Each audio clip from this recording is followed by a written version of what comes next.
Cricket की दुनिया में आज एक नई तारीख रकम हुई है और ये तारीख रकम हुई है श्रीलंका और बांग्लादेश के मैच के दरमियान। और इसमें होता क्या है कि बॉलर बॉल नहीं करवाता मगर बैट्समैन आउट हो जाता है और वो जो आउट है वो बॉलर का काउंट भी नहीं होता। तो ये क्या हुआ, कैसे हुआ, सारी तफसीलात आपको बताते हैं इस वीडियो के अंदर। श्रीलंका वर्सेस बांग्लादेश। बांग्लादेश ने टॉस जीता और पहले दावत दी श्रीलंका को कि आप आएँ और बैटिंग करें। और कंडीशंस पहले ये बताया जा रहा था कि बैट फर्स्ट वाली कंडीशंस हैं, लेकिन ऐसे लगा कि बांग्लादेश का जो फैसला था दावत देने वाला बैटिंग का वो दुरुस्त साबित हुआ। वो क्यों? क्योंकि उनकी जो बैटिंग लाइन थी वो हमने देखा कि डगमगा गई, लड़खड़ा गई कि 5 रन के ऊपर उनका पहला खिलाड़ी जो है वो पवेलियन लौट जाता है।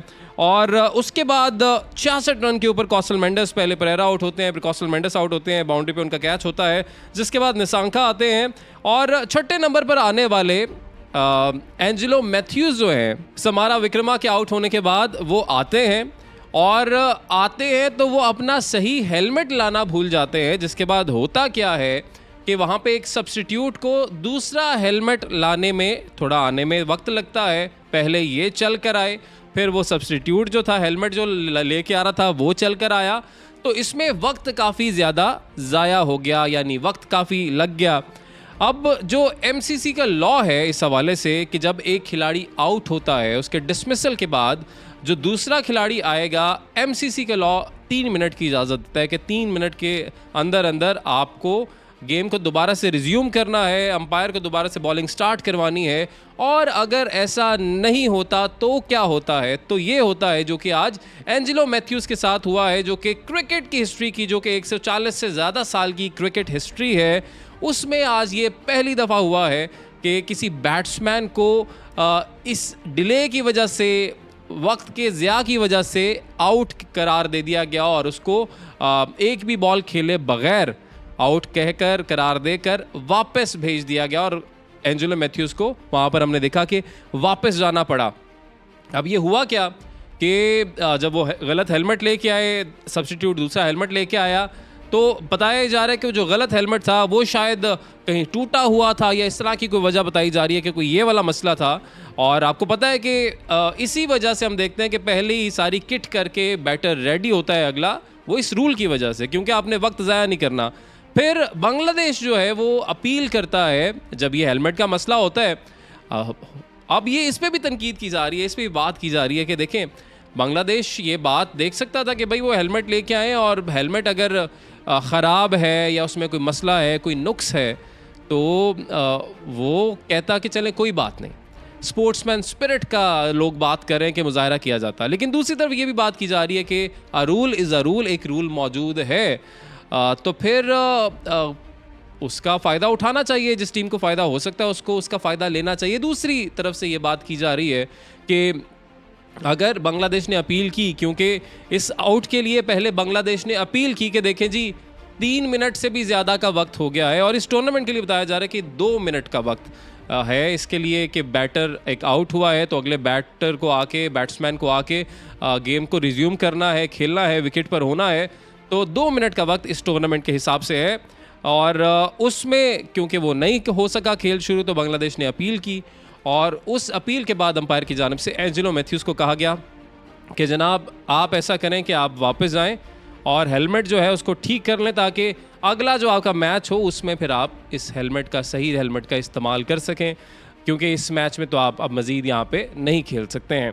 तो उनको वापस भेज दिया गया। अब बांग्लादेश में तनकीद भी इस चीज़ को लेकर की जा रही है, कैसे नहीं करना चाहिए था, आउट उनको बॉलिंग से करते, ये क्या तरीका हुआ। आपको याद होगा जो मनकद है या मनकड है उसको लेके भी काफ़ी ज़्यादा तनकीद की जाती है और कहा जाता है कि ये भी स्पोर्ट्समैन स्पिरिट के ख़िलाफ़ है ये चीज़, ये जो असूल है आईसीसी का। बट अगेन असूल तो है, a rule is a rule. अब ये जो दोनों टीमें हैं श्रीलंका और बांग्लादेश, ये वो टीमें हैं जो कि इस टूर्नामेंट में अच्छा परफॉर्म नहीं कर पाई। अगर हम बांग्लादेश पे नज़र डालें तो बांग्लादेश 7 मैचेस अभी तक खेला और उनमें से सिर्फ 1 मैच जीत सका है। और दूसरी तरफ अगर श्रीलंका पे नज़र डालें तो सिर्फ 2 मैचेस अपने जीते हैं उन्होंने और अभी अगर हम बात करें जो इंडिया के खिलाफ इनका मैच था उसमें भी हमने देख लिया कि श्रीलंका के साथ क्या हुआ। इन दोनों टीमों से अच्छा इस टूर्नामेंट के अंदर जो अफगानिस्तान की टीम है वो अच्छा इनसे परफॉर्म कर रही है। तो अब देखते हैं कि इस मैच का जो नतीजा है वो क्या होता है, किसके हक में जाता है। लेकिन जिसके भी हक में आ जाए, इनके अगर हम पॉइंट्स पर नज़र डालें तो बांग्लादेश के 2 पॉइंट्स हैं, श्रीलंका के 4 पॉइंट्स हैं। अगर ये पॉइंट्स 6 हो भी जाते हैं तो अभी तो इनको इसका कोई फ़ायदा ऐसा लगता नहीं है कि कोई होने जा रहा है। हाँ, दूसरी तरफ जो मुकाबला चल रहा है वो मुकाबला चल रहा है न्यूजीलैंड, पाकिस्तान, अफगानिस्तान के दरमियान कि इन तीनों टीमों में से सेमीफाइनल तक रसाई कौन हासिल कर सकेगा।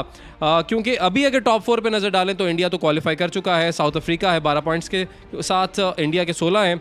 ऑस्ट्रेलिया की बात की जाए तो इसके 10 पॉइंट्स हैं, न्यूजीलैंड के 8 पॉइंट्स हैं, पाकिस्तान के 8 पॉइंट्स हैं, अफगानिस्तान के 8 पॉइंट्स हैं। लेकिन न्यूजीलैंड और पाकिस्तान 8-8 मैचेस खेल चुके हैं, 1-1 बाकी है। जबकि अफगानिस्तान की अगर बात की जाए तो अफगानिस्तान ने अभी 7 मैचेस खेले हैं, 2 मैचेस बाकी हैं और दोनों मैचेस को बड़ा अहम करार दिया जा रहा है। कल का मैच जो है इनका वो ऑस्ट्रेलिया के साथ है, तो देखते हैं कि यहाँ पर भी कोई अपसेट करने में कामयाब हो जाएगा अफ़गानिस्तान या फिर ये दोनों मैचेस हार जाएगा। क्योंकि पाकिस्तान तो इसी आस पर बैठा हुआ है कि अफ़गानिस्तान अपने दोनों मैचेस हार जाए और पाकिस्तान अपना एक मैच जीते भी, जो अपना हमने खेलना है एक मैच आखिरी अपना, वो हम जीतें भी और साथ ही साथ एक अच्छे मार्जिन से जीतें। यानी न्यूजीलैंड का जो मैच है, अगर न्यूजीलैंड अपना मैच जीता भी है, क्योंकि पॉइंट्स रन रेट पे अगर नज़र डालें तो हमसे आगे है और काफ़ी आगे है न्यूजीलैंड। तो हमारी ख्वाहिश तो ये है कि न्यूजीलैंड से हम ज़्यादा रन रेट से अपना मैच, यानी ज़्यादा बड़े मार्जिन से अपना जो मैच है वो जीतें। तो अब देखते हैं उसमें क्या होता है। बहरहाल आज का जो ये मामला है, आउट टाइम्ड आउट, ये जो रूल है जिसके बदौलत आज एंजेलो मैथ्यूज़ को वापस भेजा गया, इसको आप कैसे देखते हैं? इस पे आपकी क्या राय है? क्या आपको लगता है कि हाँ ये स्पोर्ट्समैन स्पिरिट के अगेंस्ट है, ऐसा नहीं होना चाहिए? आपको लगता है रूल इज़ अ रूल? भाई आपको जब पता है कि आपने अब आना है बैटिंग के लिए, आप ही अगले बैटर हैं और आपको पता है कि ये 2 मिनट वाला रूल है इस टूर्नामेंट के अंदर, तो आपको पूरी तैयारी करके बैठे होना चाहिए, बजाय इसके कि आप पहले आप आराम से आ रहे हैं, फिर आप कह रहे हो मैं तो सही हेलमेट लेके नहीं आया। फिर मतलब ज़ाहिर हम जनाब आग में नहीं है, ये आपका वर्ल्ड कप चल रहा है। तो ये दोनों तरफ से जो है राय आ रही है। आप इसको कैसे देखते हैं जो आज नई तारीख रकम हुई है? अपनी राय ज़रूर दीजिएगा।